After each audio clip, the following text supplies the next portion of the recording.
গঙ্গার তলা দিয়ে যবে থেকে মেট্রো রেল শুরু হয়েছে মোটামুটি সবার সেই মেট্রো রেলে চাপা হয়ে গেছে। আমি যেহেতু দুর্গাপুরে থাকি সেভাবে সুযোগ হচ্ছিল না, কারণ বহুদিন যাবৎ আমি কলকাতায় যাইনি। তাই আজকে যখন কলকাতা গেলাম ভাবলাম যে একটু মেট্রো রেলে চেপেই যাই। কারণ হচ্ছে আজকে আমার যাওয়ার ছিল কলেজ স্ট্রিটের দিকে।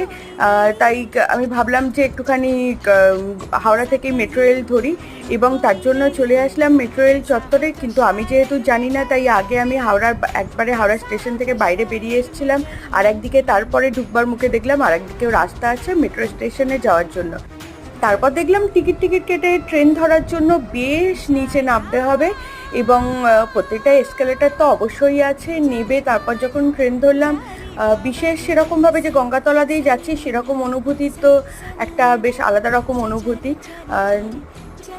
এর থেকে বেশি কিছু বলার নেই, সবাই আপনারা চেপে গেছেন মেট্রো রেলে। আমার প্রথম